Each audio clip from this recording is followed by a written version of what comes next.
Hi friends, you all know what is motion in a straight line. But what if a body is not moving in a straight line? If it goes in a zigzag manner like this, then what type of motion it is? That's right, it is a motion in two dimensions, or what we call in physics as motion in a plane. Now, how do you describe the position vector, displacement vector, velocity or acceleration vectors for motion in a plane? Don't worry if all these words sound difficult to you. I'm going to make these concepts really easy in this video. I'm going to explain these concepts with very simple examples, so keep your pen and paper and let's get started. But before we begin, I just want to let you know that we have full courses on our website manochaacademy.com and our Android app Manocha Academy. Do check out the courses, links are given below. Alright, now let's look at motion in a plane. We have studied motion in a straight line in the previous chapter. For example, if a car is moving along the x-axis like this, then we can say the motion is in a straight line. Or let's say the car is moving along the y-axis like this. Then also we can say motion is in a straight line.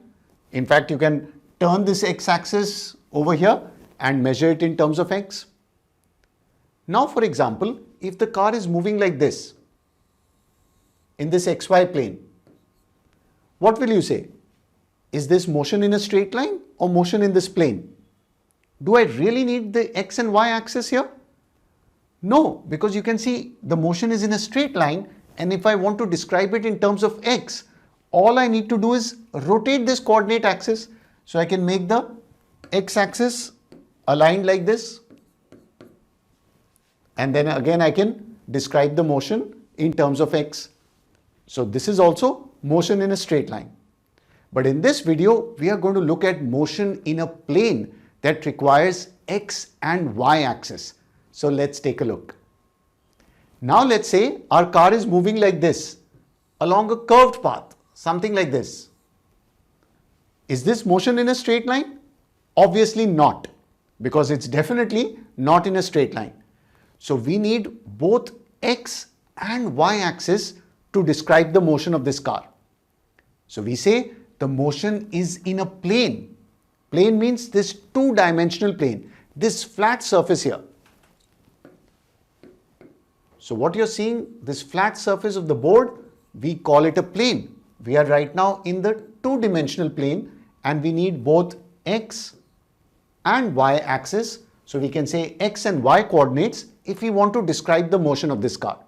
We cannot describe it using one dimension. So this is called motion in a plane, and remember to think in 2D in terms of x and y.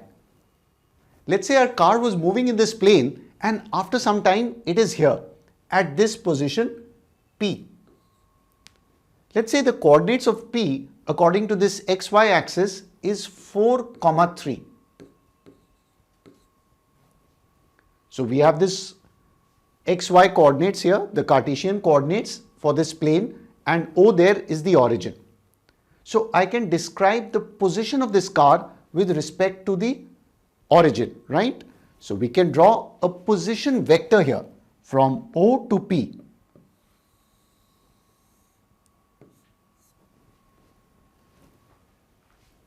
Like this, and this is called the position vector. Position vector is usually denoted as R, and since it's a vector, we put the arrow symbol on it.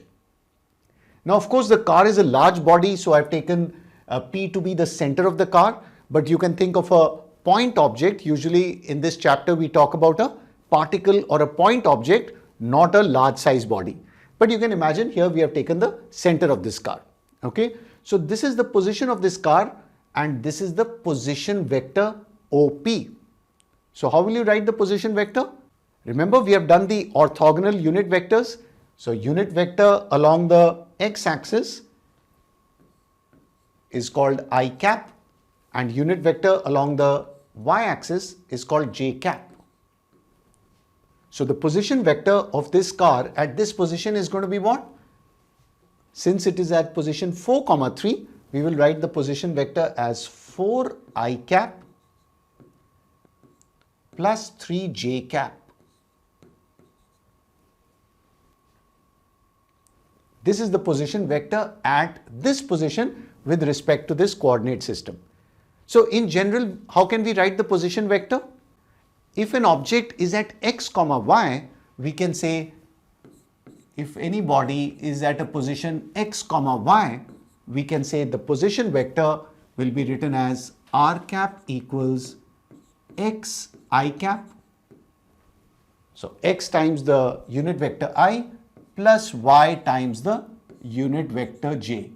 And this r vector is called the position vector. Here it is basically the vector OP and we symbolize it as r. Now let's talk about the displacement vector. Let's say our car moves from this position to this position. So let's say it was at position 2, 3 here, the coordinates 2, 3, and it has moved to the coordinates 5, 5 with respect to this x and y axis. Now in displacement, remember, we don't care what path it took. Whether the car went like this, or it went like this, or it went straight, it doesn't matter. Because displacement is always about the shortest distance from the initial to the final position. So that is where we draw a straight line. So the actual path doesn't matter. So I'm going to erase this path here. And we know our displacement is basically in a straight line from this initial to the final position. Now at the initial position, remember, we can describe the position vector of the initial position. So let's mark that. So this will be the position vector R1 for our initial position. And similarly, you can draw another position vector for the final position here. And that's going to be R2. And you know that R1 is going to be 2i plus 3j, R2 is going to be 5i plus 5j, right? We are interested in the displacement vector, which means from here to here. This is the displacement, right? And we denote it as delta R, the change in position. So how do we describe delta R? Remember, we have done vector addition. So how will we get this? R2 we know is basically R1 plus delta R using the vector law of addition. Or I can say delta R, the displacement vector, is R2 minus R1. Just like on the x-axis, if you want to find the displacement from x1 to x2, what will you do? Final minus initial, x2 minus x1. Same thing in the vector world. You just have to subtract the final position minus the initial position. The only fun is that these are vectors. So our displacement vector is going to be R2 minus R1. So can you guys find this vector? Absolutely. Because we know our position vectors R1 and R2. So here we know R1, the position vector R1 is going to be 2i plus 3j. So let's put that down in terms of the orthogonal unit vectors. And the vector R2, position vector R2 is going to be 5i plus 5j. Very simple. So put that down as well. And to get the displacement vector, you just have to subtract this. So basically, delta R is going to be, the displacement vector delta R is going to be R2 minus R1. Maybe I should have written R2 first and then R1 below that, right? But anyways, you guys can do the subtraction. So 5i minus 2i should be 3i. And 5j minus 3j is going to be 2j. There you go. We have found the displacement vector. Oh, I forgot to put the arrow here. Delta R, or sometimes you'll see in the books it's written in bold. That means it's a vector. So this is the displacement vector is 3i plus 2j. We have just found it simply using this formula, right? And again, we can generalize this. So this was for our simple example, but let's say the car moves from x1, y1 to x2, y2. What will be your displacement vector? Very simple. So in that case, we can say displacement vector delta R will be x2 minus x1 times I, the unit vector, plus y2 minus y1 times the unit vector j. So basically displacement vector is what? It is the change in displacement along the x-axis. So delta xi plus the change in displacement y2 minus y1. So delta y times j. There you go. So this is the general expression for our displacement vector. So I hope with this example, the concept of this displacement vector here is clear to you. When the body is moving from, let's say, position 1 to position 2. Now let's look at average velocity. So let's say the car moved from the position 2, 3 to 5, 5 and it took 2 seconds. So we have been given extra information that the time is 2 seconds and we have been asked to find the average velocity over this motion. So how will you do that? Even if you don't know vector maths, we can see that the car is having a displacement along the x-axis. See, it is moving along the x-axis and along the y-axis. That is why it has reached here, right? Because it had a movement along the x and along the y. So we can maybe find the velocity along the x-axis and y-axis, and we know that they are perpendicular to each other, right? X and y-axis are perpendicular, so they are independent of each other. So you can use that method. First find the velocity along x and along y. So what is the displacement along the x-axis? You can see the car is moving from here to here. So from x equal to 2 to x equal to 5. So we can see clearly the displacement or the change in x is 5 minus 2. So delta x is going to be 3 here. And what is the change in y value? The car goes from 3 to 5. See, the y coordinate is 3. Here it's 5. So the change in y, delta y, is going to be 5 minus 3, which is 2. Okay. So what is the velocity along the x-axis? Velocity we know is a change of displacement by time, right? Rate of change of displacement. So all you have to do is velocity along this x-axis will be delta x divided by t, or delta t, change in time. So that's going to be 3 divided by 2. And let's say this is all in SI units. So it's 3 meters by 2 seconds. So 3 by 2, 1.5 meter per second. So simple. We have found the velocity along this straight line. What is the velocity along the y-axis? Again, do the same thing. The velocity along the y-axis is going to be delta y divided by delta t. And if you put in the numbers, what do you get? 2 divided by 2, 1 meter per second. So we have found the velocity along the x and y axis. So I can combine these two using our orthogonal unit vectors, and I can give it a vector notation now. So we can say the average velocity v is going to be Vxi 1.5 times I, the unit vector. We are giving it a direction because the job of the unit vector is to give it a direction. This is the direction along the x-axis, plus 1 times the unit vector j. So I'll just write j. So there you go. We have got our average velocity. So let me write AV over here for average velocity. So this is one method. A two-dimensional motion, you can break it down into motion along the x and motion along the y. Break down, get the values, and then put your I and j. But now you guys are starting to become expert at vectors, so we can use the vector notation also. Let's take a look at that. So if I say what will be the average velocity using vector notation, so we can write it as average velocity is going to be delta r. So average velocity is going to be delta r by delta t.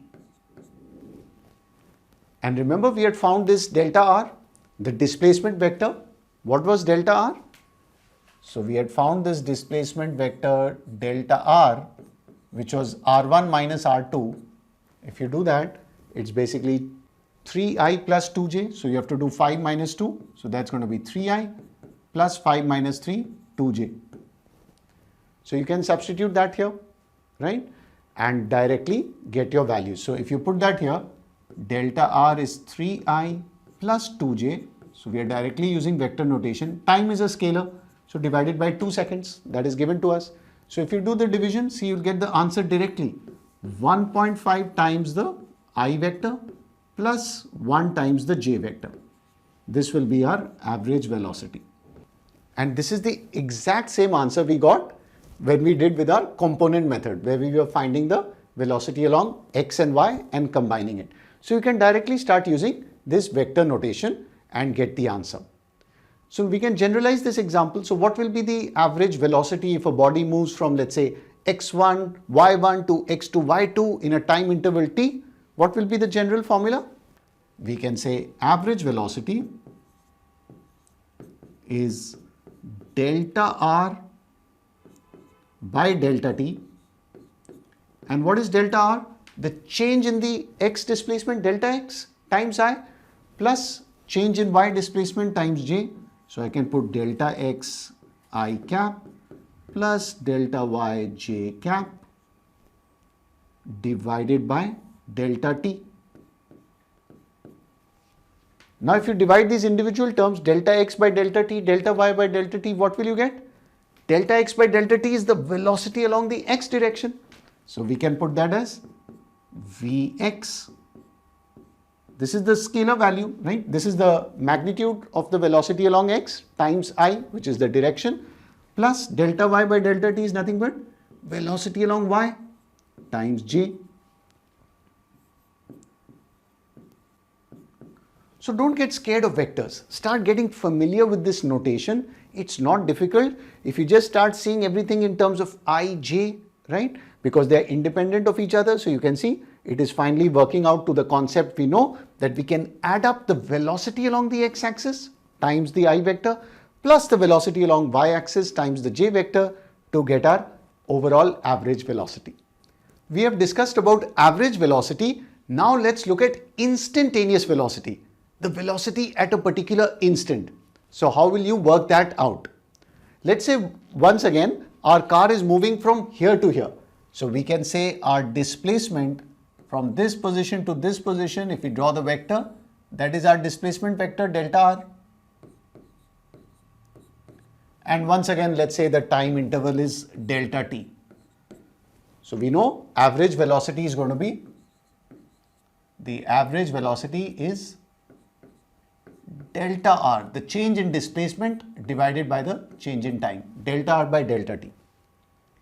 But if we want instantaneous velocity, that means at a particular instant, then we need to make this time interval very, very, very small, like 0.0001 second, very small, right? So in the language of calculus, we write it as when limit delta t tends to 0. That means this time interval is very small. Then we say it becomes the instantaneous velocity, and we denote it as dr by dt. So you're doing a differentiation of the r vector here. Now let's understand what that means if we look at the motion of this car. So let's say the car was moving like this.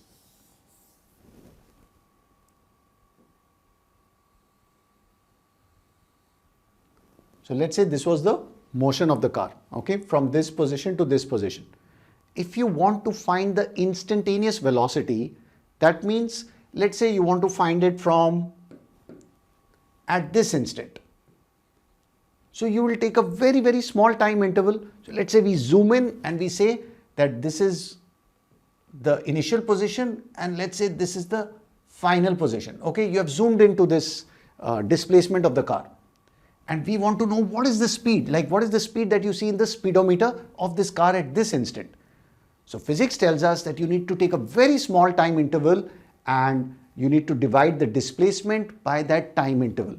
So when you do this, what will your delta r vector look like?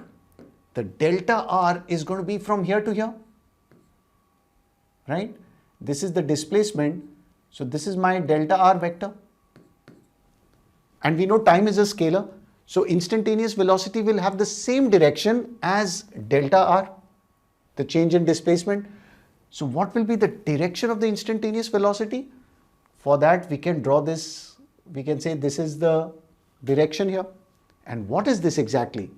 This is a tangent to the curve at that point. So this is a very important concept because you are drawing a line when the time interval is very, very small. You're drawing a line which just touches the curve. So this is the direction of your instantaneous velocity, and you can find the value using dr by dt. So similarly, what will be the instantaneous velocity's direction here? Again, you draw a tangent. What will be the instantaneous velocity direction here? You draw a tangent at this point, right? And we can also use the slope concept here because we know it is dr by dt. So velocity is the slope of the displacement time graph, right? You guys know that. And this is the direction of the velocity, tangent at that point. And if we want to know the angle involved here, what is the formula? You guys know that tan theta, the angle made by this tangent, tan theta will be perpendicular by base. So here we are talking about velocity. So you can think this is the velocity Vy along the y-axis and the velocity Vx along the x-axis, and this angle I'm looking at, tan theta, is going to be Vy by Vx, right? Because using trigonometry, perpendicular divided by base will be your value of tan theta here. So remember, direction of instantaneous velocity at any point in the path is the tangent at that point, as we have discussed here. And once again, you can apply your vector maths here. So when we expressed it as dr by dt, if you substitute the r vector here, so if we substitute r as xi plus yj, so what do we get here?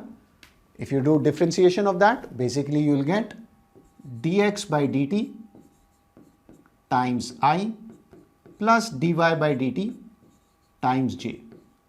So remember this trick always in motion in a plane. You can always split it up into the motion along x-axis and y-axis because they are orthogonal to each other, perpendicular to each other. So they are independent, right? That's why you'll see in the differentiation we get dx by dt, right? The displacement along the x-axis, or you can think of the instantaneous velocity along x-axis times the I vector plus the instantaneous velocity along y-axis, dy by dt times the j vector. So that is basically your instantaneous velocity. We have looked at displacement and velocity. Now let's look at acceleration. So first we'll talk about average acceleration. Once again, let's say the car is moving from here to here, and at this point its velocity is, let's say, I plus j. So we can say the initial velocity v1 is I plus j here. And the final velocity of the car here, v2, is 4i plus 3j. Note that these are the velocities. These are not the position of the car. So this is the velocity vector here, I plus j, and this is the other velocity vector here, 4i plus 3j. So we want to find the acceleration of the car, and let's say the time it took is 3 seconds. So the information given to us is the car changes its velocity from position 1 to position 2 in 3 seconds. And your job is to calculate the average acceleration. So once again, we'll apply the concepts that we know, that acceleration is rate of change of velocity, right? So if you want to find acceleration, we can say acceleration is going to be delta v by delta t. What is delta v? The change in the velocity vector. So once again, you could break it down and find the change in x and change in y, or you can apply your vector mathematics here. So we can say change in velocity is simply going to be v2 minus v1, or you can treat it as v minus u, final velocity minus initial velocity. So what will delta v be? Simple. I just need to subtract the two vectors, v2 minus v1. So these are all vectors, right? v1 and v2, and we need to do v2 minus v1. So if you subtract, what will you get? 4i plus 3j minus I plus j. So if we do the subtraction, what do you get? 3i plus 2j. Do the subtraction. 4i minus I is 3i, and there you have 2j. So we are getting 3i plus 2j here. This is the change in velocity. And for acceleration, we need to divide it by time. So let's do that. So acceleration is therefore going to be delta v by delta t. So basically I do 3i plus 2j, and let's divide the component, each component with the time 3. So the final answer is going to be I plus 2 by 3 j. So this is our average acceleration over the time 3 seconds. So simple. Just apply the vector maths and there you got it. So this was for this example, and once again we can generalize it, right? For any velocity change from v1 to v2, what will the formula be? Acceleration is going to be the change in velocity, so delta v by delta t. And here we can say, we can break down the change in velocity as the change along the x direction, so delta vx times I, plus the change in the y direction, so delta v in the y direction times j, divided by delta t.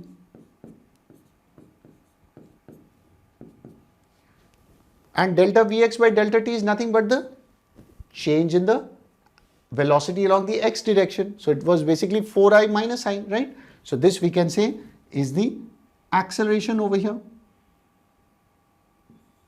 The acceleration along the x direction, axi, and this is the acceleration along the y direction, ayj. So there you get. So this is the general notation that the net acceleration, the average acceleration, is the acceleration along the x-axis, so times I, plus the average acceleration along the y-axis times j. So this is how you work out your average acceleration when the body changes its speed from v1 to v2. Again, remember, these are all vectors. Acceleration is a vector quantity, so finally you get a vector. If you want to find its magnitude, you can do that square root of ax square plus ay square, right? And you can find its direction by doing tan theta is ay by ax. So all those vector fundas that we have learned will apply here for velocity, acceleration, displacement, and this is how you express them. We looked at average acceleration. Now let's talk about instantaneous acceleration. Instantaneous acceleration means acceleration at a particular instant. So how do we work that out? So remember, average acceleration, let's say a body is moving with a velocity v1 and this car achieved a velocity of v2, let's say in time t seconds. So what is the average acceleration? We looked at that. Average acceleration will be the change in velocity by change in time, because acceleration is the rate of change of velocity. Now if you want the instantaneous acceleration, that means while the car is in motion, right? So let's say this is the motion of the car. At a particular instant you want that acceleration. So remember, what do we need to do? We need to make the time interval very, very small, just like instantaneous velocity, like 0.0001 second. So in a very small time interval, and in calculus we write it as limit delta t tending to 0. So in that limit delta t tending to 0, what will this formula turn out to be? It's basically going to be dv by dt. Because when the time interval is very small, this becomes the differentiation of velocity, or we say the derivative of velocity with respect to time, and this is what we call as instantaneous acceleration. So basically it is telling us the acceleration at any particular instant is your instantaneous acceleration. And again, remember, this is a two-dimensional motion, right? The car is moving along the x and along the y. So once again we can break it down like this. So we can write d dt, and if we express velocity in terms of vxi plus vyj, So you can do the differentiation here in terms of x and y. So you'll get ddt of Vx times I plus ddt of Vy times j, and this will give you your instantaneous acceleration. So you can always break it down into the horizontal x component and vertical y component like this. And remember, acceleration is a vector, so we have given its direction in terms of the orthogonal unit vectors here, I and j. So this is the concept of instantaneous acceleration, the rate of change of velocity in a very short interval of time. We looked at instantaneous acceleration because acceleration could be changing as well, just like velocity, right? A body need not be moving at a uniform or constant acceleration. But now we look at that special case where the body is moving at a constant acceleration. How can we calculate the velocity here? So let's look at this case. Let's say it's given to us the initial velocity, which we denote by u, of the car is 2i plus j, and the car moves for 2 seconds, and the acceleration of the car is given as 3i plus 4j. Now you may be thinking, why this vector notation? Because remember, acceleration is a vector, so it has a magnitude and a direction. So I and j vectors will help you define the direction. It is 3i plus 4j. Of course, you can calculate the direction with tan theta equal to y by x value, right? But note that the acceleration here is constant. It is fixed. So the acceleration that has been given to us is a constant value. It does not change. And our goal is to find the velocity of the car after 2 seconds. So this is our final velocity v, and that's what we need to find. So how will you do this question? Let me teach you a very simple trick where you can break down your 2-dimensional motion into 1-dimensional motion. How? Because we know that we can break it down into the horizontal motion and vertical motion because they are independent. So along the x-axis and y-axis. So let's break that down. So if we want to find the final velocity, we'll find the final velocity along the x direction and y direction and just add up the two with vector notation. So let's do that. So we can say along the x-axis, what do we know? We know that the initial velocity u is 2i plus j. So the x component is 2, right? And again, we can take SI units, let's say meter per second. So along the x-axis, I know that my u is 2 meter per second. Okay. What is given to us? Time is given as 2 seconds. So time is 2 seconds. How much is the acceleration along the x-axis? So here you can see it's given 3i plus 4j. That means the acceleration along the x-axis. So these are all x components. So ax I can say is 3.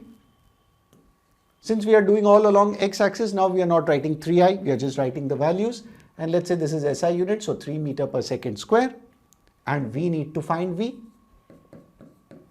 And this is very easy for you because you can use the v equal to u plus at, the first equation of motion here, because this is motion in a straight line along the x-axis, and again we want to find basically Vx. So what will it be? Our v equal to u plus at, or you can write all these x over here. Time is same for both, so we don't have to write tx. Now just substitute and you'll get the values. So 2 meter per second plus 3 meter per second squared times the time is given as 2 seconds. So finally the final velocity along x-axis is 2 plus 6, which is 8 meter per second. So x-axis is done. Similarly, find the velocity along y-axis. Same procedure. So we are going to write y-axis. The initial velocity along y-axis is how much? See, it's given plus j here, right? So it's basically 1 meter per second. Time again, same thing, 2 seconds. Acceleration, what is the acceleration here? 4 along the y-axis, so 4 meter per second square. And we want to find Vy, the final velocity along y-axis.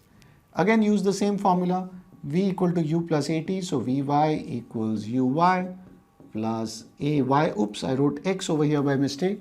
This should be AY times t. So just substitute the values, very simple. So this will be 1 plus 4 times 2. So 1 plus 8 is 9 meter per second. That is your Vy. So see, for the body having constant acceleration, we can easily work out the final velocity here by breaking down the motion into the x component and the y component. This is what we have done here basically. And so the final answer is going to be what? You just combine these two. If you want to write it in vector notation, because you know velocity is a vector. So the final velocity v is going to be Vxi plus Vyj, because these were the values and we are giving it direction with the orthogonal unit vectors I and j. So that's it. Now if we substitute Vx, this is 8i plus how much do I have there? 9j. Finished. Now this is a vector. If you want to know what is the magnitude of the velocity, how will you find it? Square root of 8 square plus 9 square, right? We can easily find the magnitude of the vector. It is going to be square root of 8 square plus 9 square. So you guys can work it out, meter per second. If we want to find the direction of the velocity vector, that is also very simple. What we do? Tan theta, because we measure the direction with the x-axis, the slope it makes with the x-axis. That's going to be y by x, so 9 by 8. And then you can use the trigonometric tables or calculator to find out your angle theta. So see, it is so simple. The main trick here is we broke down the two-dimensional motion into two one-dimensional motion along x, along y, applied the equations, and there you can see we easily have our answer here. So let's generalize what we have learnt. Let's say we want to find the velocity when the motion has constant acceleration, a fixed acceleration. And again, we are talking about a two-dimensional motion. So let's say the initial velocity u, or you can write it as v1, is uxi plus uyj. And the acceleration is axi plus ayj. So this acceleration is basically constant. It has a fixed value. And we want to find the final velocity after a time interval t. So what will be the final velocity? Again, we can say generalizing it is in the x and y direction. So we can write it as Vxi plus Vyj. And as we discussed, how do you calculate this final velocity? Break it down, right, into the x component and into the y component. So we are basically doing resolution of the vectors. We are breaking it down into the orthogonal components. So what will be the Vx value? Vx is going to be equal to ux, that is the horizontal initial velocity, plus the horizontal acceleration multiplied by the time t. So this will help you calculate the final velocity along the x direction.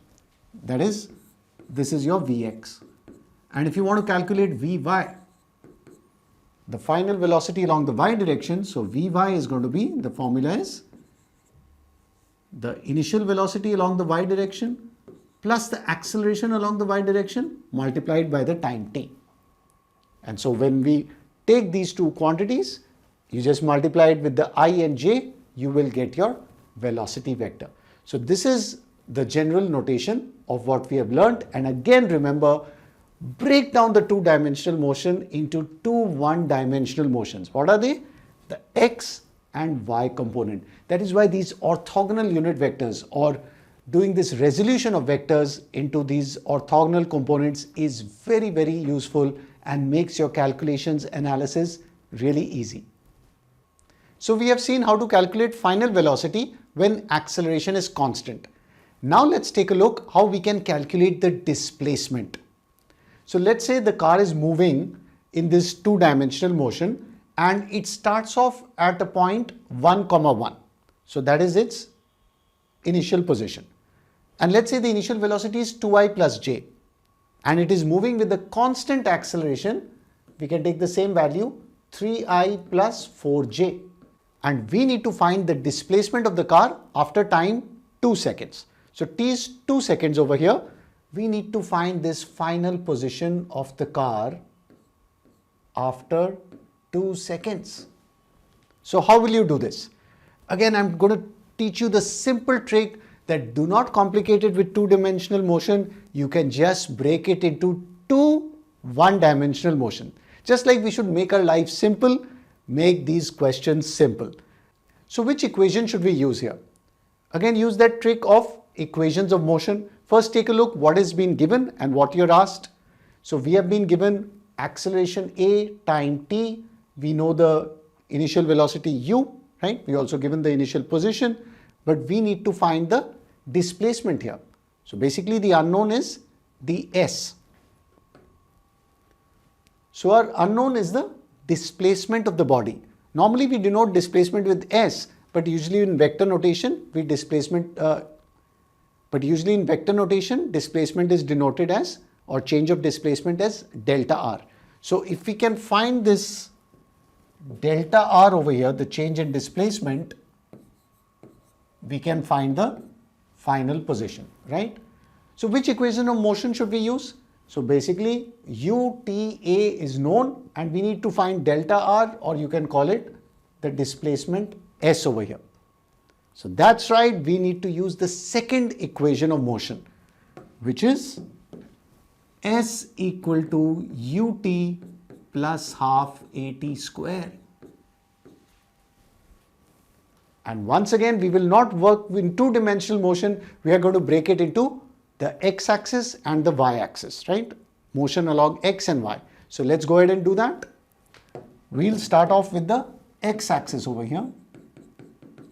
So along the x-axis, what is the initial velocity, guys? You can see ux is 2.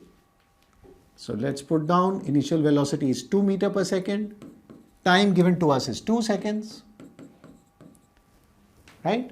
And acceleration, what is the acceleration along x? Acceleration is going to be 3. So we'll put that down here. Ax is 3 meters per second square. And we need to find basically our displacement along x. So I'm going to call it s with the subscript x over here. So let's work it out. So s along x-axis is going to be ux plus uxt plus half a t square. Actually, you can write the equation and then put all the x. It's more convenient, right? So we are just copying down this equation and just putting the subscript x. Now just let's substitute the values.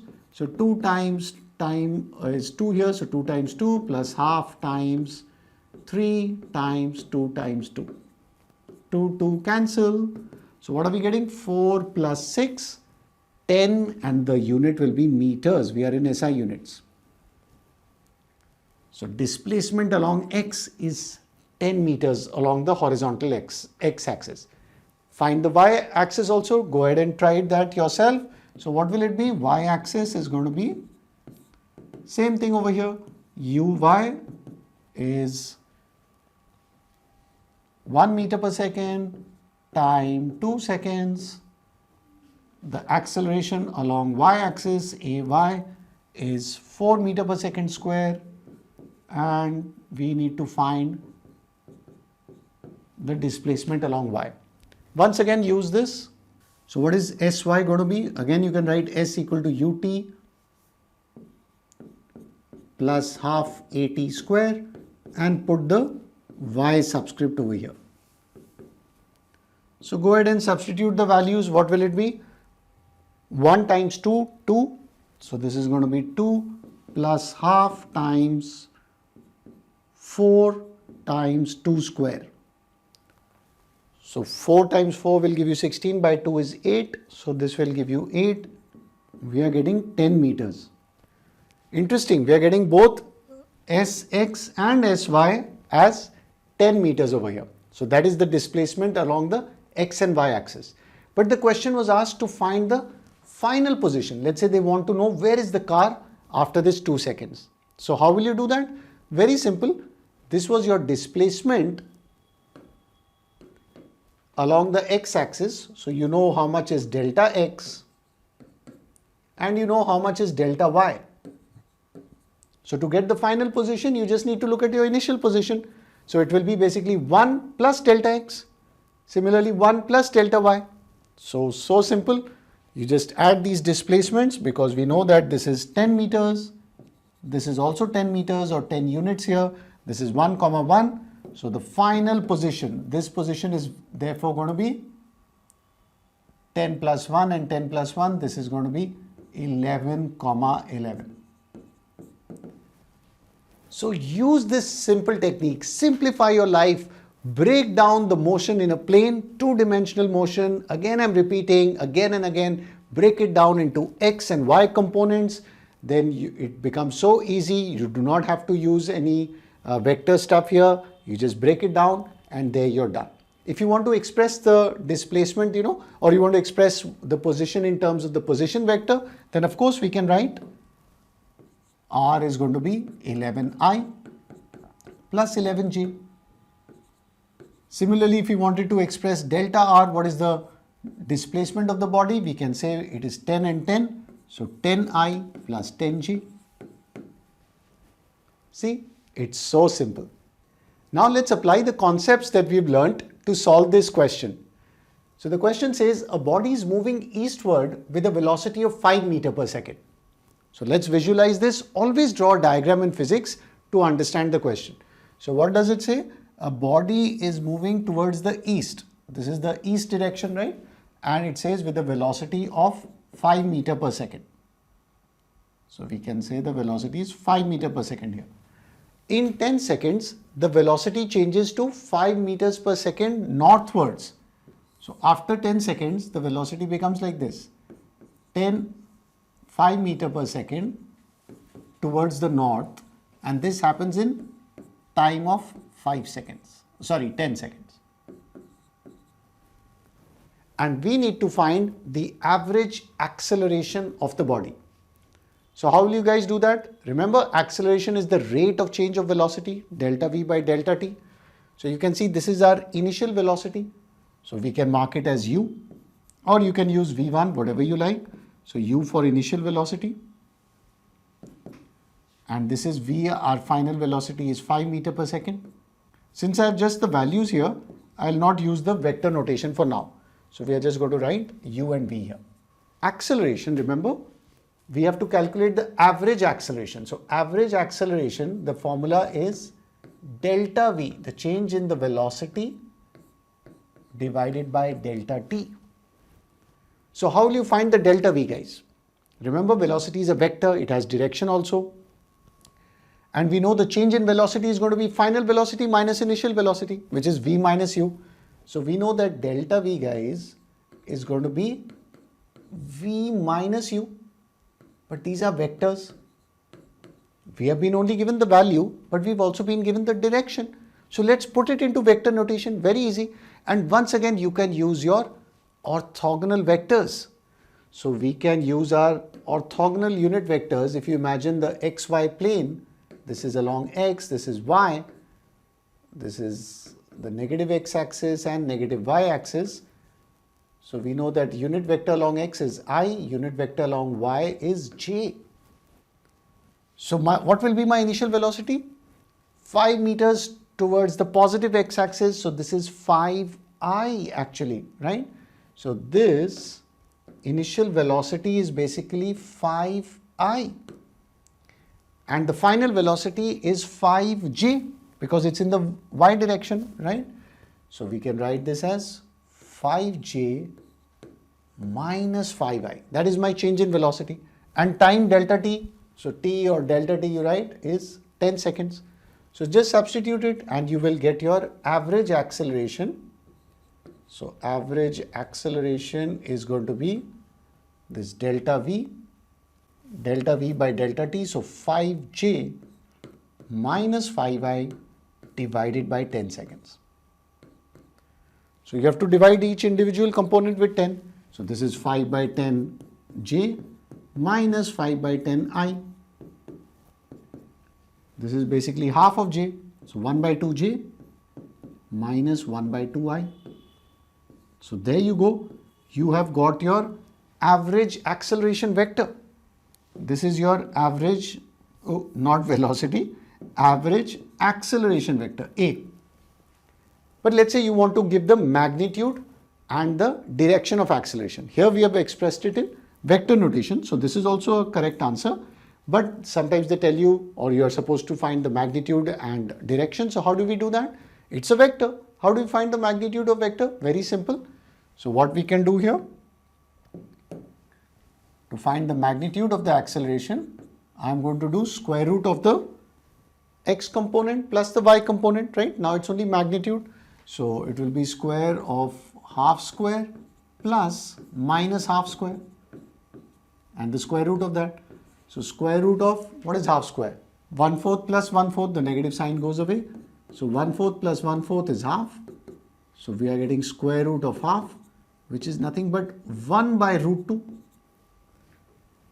Or if you want to rationalize the denominator, you can multiply by root 2 and root 2.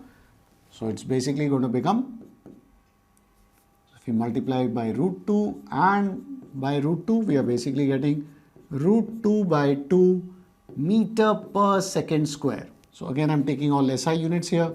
This is the magnitude of the acceleration. Now what is the direction of the acceleration? So tan theta is going to be y by x. So y is minus half, x is half here. So let's substitute. Tan theta is ay by ax, which is minus half divided by half. So that's going to be minus 1. But rather than leaving it like this, let's see if we can work out the direction. When is tan theta equal to minus 1? We know tan theta is plus 1 when theta is 45 degree. And it's minus 1 when theta is 135 degrees, right? So it is making an angle with the x-axis of the acceleration vector is going to be something like this. Your acceleration vector is making an angle of 135 degrees with the x-axis. So now if you apply your geography of north, south, east, west, can you guys tell me what is the direction of acceleration? That's right, it's along the northwest direction. So our acceleration is along the, so we can say the direction of acceleration, direction of A is northwest, NW. So see, it becomes so simple if you use this powerful orthogonal unit vectors. You can easily do the question. We don't need to do some geometry here and calculate. Just go with vector notation, work it out, and you can easily find the acceleration. We found its magnitude here. See, magnitude is root 2 by 2 meters per second square. That's the acceleration vector. And here's the direction in the northwest direction. Now let's go ahead and try this question. The position of a particle is given by the position vector r, which is 3ti plus 2t square j plus 5k, where t is in seconds. So t is the time in seconds, and the coefficients have proper units for the r to be in meters. So basically everything is in SI units here. We need to find the velocity vt and the magnitude and the direction of the velocity at t equal to 3 seconds. So you have to do two things here. Find the velocity vector t in terms of t and the velocity at time t equal to 3 seconds. So how do we do this? Let's apply the concepts we have learned. So first thing we will write down is this position vector r. So r is given as 3ti. See, it's dependent on I, because as the body is moving according to the time t, the position vector is changing. So 3ti plus 2t square j plus 5k. Now how do you find the velocity? Velocity is rate of change of displacement or rate of change of the position vector. So very simple. The velocity v is going to be dr by dt. Why am I doing this? Because I am finding the instantaneous velocity, right? We want to express it in terms of t. That means the instantaneous velocity. You need to recognize that. They will not tell you always average or instantaneous. So here we need to find the instantaneous velocity dr dt because it is at any time t. Okay. So what you'll do here, you'll take a derivative of this differentiation, so d dt, and just substitute this r over here. So we'll put in 3ti plus, I'm not putting all the I cap, j cap, k cap, I'm feeling a bit lazy here. So I'll just write 3ti plus, but don't read it as ti, right? This is, I is the unit vector here, plus 2t square j plus 5k, okay? So now you can break down this differentiation. It will become d dt of these individual quantities, right? So it's basically d dt of 3t, which is, take out t, 3 is the constant, so d dt of t, I, plus, we have to do differentiation of this, so 2 times d dt of t square, j, plus d dt of 5k, so 5k is a constant. So this will be simply 0. So now go ahead and simplify this and you will get your velocity vector very easily. So velocity vector v is going to be d dt of t is 1, so 3i, plus what do we have here, d dt of t square. What is that going to be? By differentiation you will get 2t multiplied by 2, 4t. So 4t of j. And here we have 0, so we don't have to write 0k. So this is our velocity vector v, or you can write it as vt. See, why vt? Because it is in terms of t. That means the velocity is constantly changing. This is the instantaneous velocity. At every time t, the velocity will be different. So this is our final answer for our expression vt. So we have done the first part. Now how do you do the second part? You have to calculate the magnitude and direction of the velocity at time t equal to 3 seconds. So go ahead and use this expression and see if you can find it out. So this is what we had calculated in the first part. This is our expression of the velocity, the instantaneous velocity, and now we need to find it at t equal to 3 seconds. So very simple, just substitute this 3 second into the expression here. So what will we get? The velocity at 3 seconds, that means we can write v of 3 is going to be 3i plus 4 multiplied by 3j. So very simple, that's going to be 3i plus 12j. So this is our velocity vector at 3 seconds. But the question is asking, so this is our velocity vector at 3 seconds. But the question is asking us, find the magnitude and direction of this velocity vector. So how do you do that? Simple, it's a vector. You know how to find magnitude and direction. The magnitude is going to be square root of the x and y component here, squared, right? So square root of 3 square plus 12 square. So you will have square root of 3 square plus 12 square over here, which is square root of 9 plus 144. That is basically square root of 153. So this is the magnitude of velocity. Square root of 153 meters per second. Did you know 153 is a very interesting number? It's called Armstrong number. Why? Because if you do 1 cube plus 5 cube plus 3 cube, you're going to get 153. You guys can try that out. Anyway, so here we have got the magnitude of the velocity here. And what will be the direction of the velocity? Very simple, because this is our velocity, this is the x component and this is the y component. So we can find the angle tan theta in terms of vertical component Vy by Vx. So just plug that in here.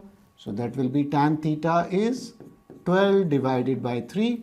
So we can say tan theta equals 4, or theta is tan inverse 4. So you can use the trigonometric tables to find the answer.